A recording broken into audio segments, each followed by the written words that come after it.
Hi guys, welcome back to Leafy Thiefy, and yes, you guessed it, we are going to do a plant haul video. As you can see, there are some new plants here on my carpet that I got recently for my birthday, and I'm not gonna lie, I went a little bit crazy picking them out, but all these are grown by nurseries, so I handpicked them and they didn't ship to me, and that's why they look very, very amazing. So yeah, let's go ahead and show you guys what I got for this haul. So let me show you the first set of Hoyas that I got. Most people are probably familiar with this Hoya Sunrise. This is pretty common now on the Hoya market. A lot of people like this variety and a lot of people are selling this variety. It goes for a pretty penny online. But I did kill this plant once because I believe I took it out of the nursery pot a little too early last time and transplanted it, and I was just not watering it properly. So this time I'm actually going to leave it in the nursery pot for a little bit longer, but I'm actually going to transplant it into Leica because I've realized a lot of Hoyas are actually much better in Leica rather than in soil, just because I don't know, I don't have like the greatest control with Hoyas yet, and all my Hoyas are, I'm just gonna go with the safe route, which is planting them in Leica and letting it live, and it seems to be doing pretty well for me. It's gotten the best result. So if anybody is trying that out, yeah, let me know what you guys prefer. So that's the first Hoya. The second one I got is the Hoya Zangi. This one has a fuzzy reddish purplish leaf. I'm actually not really into the fuzzy leaf Hoyas just because they tend to be a little bit fussier for me, and I don't have high humidity because I live in California. But yeah, this one has a woodier stem, and usually the woody stem Hoyas tend to do much better for me, unlike the Hoya Sunrise, which has a little bit of a softer stem. So I think this one will be able to do well in my house. Again, I am going to transplant it into like a, just because I don't want to risk it. Like, I only have one of these, so I'm just going to not risk it.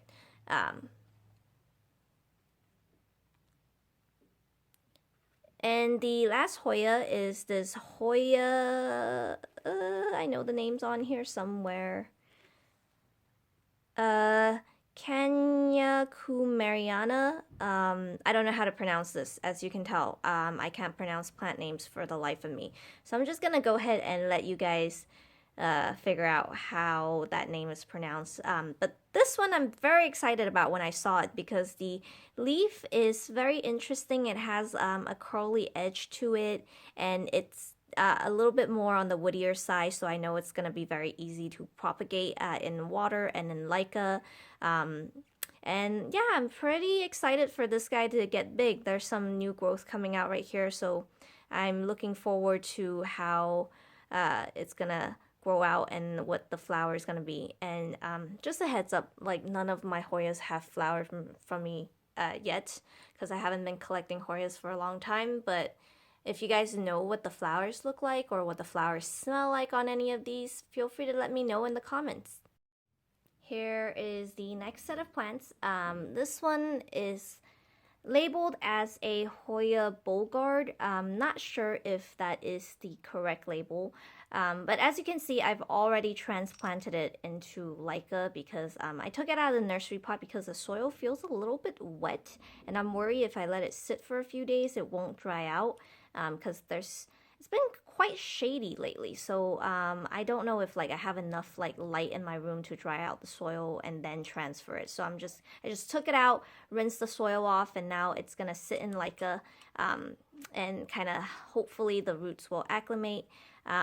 And this Hoya variety has a pretty thick leaf, which is why I like it. It has like a really, really meaty leaf, and it's on the waxier side. The waxy Hoyas tend to do better for me than the Hoyas with a little more like felty feeling leaves and a little, the velvety leaves just they're just a little bit harder in my condition. So I'm excited for this Hoya to grow out because there's a little baby leaf coming out. Now that I'm growing it inside, different from the greenhouse condition, I wonder if this leaf is going to be as thick as the original one, because usually the succulent Hoyas, if you don't give it in a, full sunlight kind of condition, the new leaves or the new growth actually comes out to be thinner. So I'm excited to see where this goes.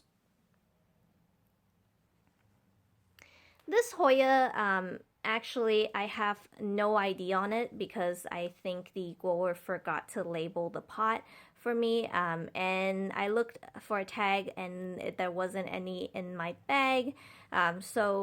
Right, actually in my box. So I don't know what it is, but it's also a thicker leaf, wax leaf Hoya variety. If you guys know the ID on this one, let me know in the comments. And I don't really care. I'm those people that don't really care if I don't have like a label on my plants because I kind of just like the way this looks. And yeah, and I'm definitely gonna cut this strand off and try to propagate it. Because it's just right now it's like kind of funky and the leaf is a little bit beat up, so I'm just gonna chop it and propagate so that way it just kind of stays a little bit more compact. And then the last plant here, it's actually not a Hoya, but it's, similar to the Hoya family, is a Dischidia. This one looks like it's a Luminaria. I don't know if like luminaria is just a general term for these Dischidias because I have a couple of plants that are labeled in luminaria, but the leaf shape is completely different. So I might have to just do a little bit more research of this plant online. But when I saw this Dischidia, it's really full. So I fell in love with it immediately. But right now, looking at it, it may need a little more humidity in the air than what I can provide. So hopefully I can keep this one still lush and full, even though I don't really have that kind of greenhouse condition. But super excited for this plant. For the people who love Hoyas and are looking into other similar plants, I highly suggest you look into the Dischidias. They are very similar care to Hoyas, and the leaf and the bloom also look somewhat similar. And yeah, it's just like a good alternative because right now the Dischidia pricing isn't as crazy yet, but it's probably gonna go up really crazy after I say this on the video. It's begonia time, and I want to say I am in a huge begonia phase lately. I don't know, just something about the way that they propagate. I never appreciated begonias before, but I am really appreciating them now. And I actually went down to Kartuz to get begonias for my birthday because Kartuz is mostly known for the begonias, not really for their Hoyas. So I got 3 begonias for myself. The first variety is called a melting snow. You can see there's like some fuzziness to the leaves, and I really like begonias that have very subtle flowers. I don't like the, big pink flashy flowers. So this one is like perfect for me. And yeah, it's very, very compact, and I believe it's because of the greenhouse conditions. So I don't know if it's going to stay compact. It may start to stretch for the light if I transplant it in, my room. But very excited for this small little one. It's very, very cute. The begonia melting snow.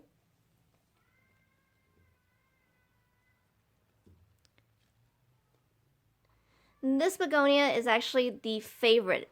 I mean, honestly, it might even be the favorite plant I got from this plant haul because, I don't know, something about it just really, really attracts me. It has a somewhat velvety type of leaf look, and it has a red back, and yeah, I don't know, just like something about the way that this one is growing. It's my favorite.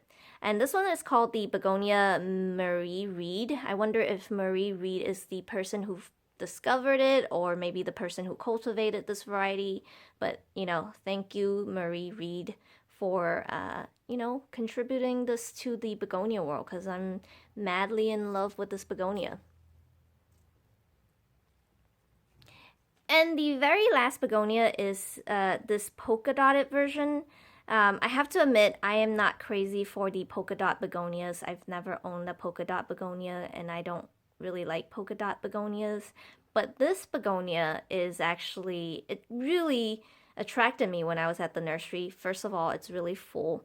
And I don't know, for some reason, I just love this like silvery against this lime green against this like wavy pink leaf. It's just, I don't know, it's just like the perfect combination to me, I think.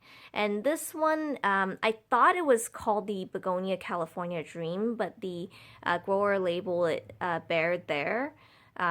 So yeah, and I think this might be a cultivated variety. This is probably not a species. But there's a lot of, crossing of begonias, and you can get a lot of looks. And yeah, this is my style. This is like my favorite polka dotted begonia so far. Save the best for last, guys, because I want you guys to be introduced to some interesting plants, not just plants that are popular on Instagram. But the grower at Kartuz actually referred me to a different nursery nearby. It's called Botanic Wonders, and they focus mostly on cycads, palms, and desert plants. And I don't know if like desert plants are very popular these days. I'm sure there are people that collect for a long time and they probably already know what these things are. But I've been looking for this plant online for God knows how long and nobody was selling it. I don't understand why. This looks probably like a cactus to most viewers that are watching this right now, but it's actually a succulent variety. It's called a hoodia. And when it blooms, the flower looks like a starfish. So it looks completely different from a cactus flower. And since I'm into Sapiliads and things in the Sapiliad family, this is like a close relative. The flowers are very similar to Sapiliads. So I was looking for one of these for so long, and finally I found one at Botanic Wonders, and I'm so happy. And yeah, I don't know what color this is gonna bloom, but if it does flower, I will definitely make a video and show you guys what the flowers look like. And for those of you that don't know what the flowers look like, you can Google it. It's called a hoodia. I'm gonna go ahead and put the name on the video. Here's another hoodia. This one is different. It's grown in the same condition, but this one has a purple look to it, and I really like the variation. Like, yeah, it looks definitely like a cactus. And these spikes are actually they're hard. They're not soft spikes, so you'll get poked, but they don't stick into you quite like a cactus does. They won't, really like go into your skin. They'll just kind of poke you and stay on the plant. So yeah, I am so excited. I want to say I had a really positive experience at Botanic Wonders. It's just like a nice, beautiful nursery with a lot of interesting things. Honestly, I would go back and probably buy everything if I had more space, but I don't have a lot of space for full sun or partial sun plants, so I only got the ones that I really love, which are these two hoodias. But I did see this kalanchoe, and most people probably don't realize that this is a kalanchoe. And I actually forgot what the name is on this one, and I lost the tag, but I will put it on the description. Yeah, like this funky growth is very cute, and I already know where I'm gonna put it. I freed up a cup so that way it can just sit in here. It's like pretty perfect, guys. Do you see how perfect this is? But yeah, look into plants that are a little bit different. You might find something that you like. Most people don't really like kalanchoes because they're actually the mother of millions or mother of thousands, and they propagate like crazy, almost like a weed. But you see, this variety is very interesting. But yeah, this is all. Thank you guys for watching my video. Thank you guys for watching this plant haul. I hope you guys like the plants that I got. Let me know what your favorite plant is in this video. And if you like and want to see more videos, hit the like or subscribe button or comment below to let me know how you feel. And hopefully in the future, I will be able to put out more interesting videos for you guys, introducing more new plant varieties. And yeah, I'll see you guys next time and stay safe.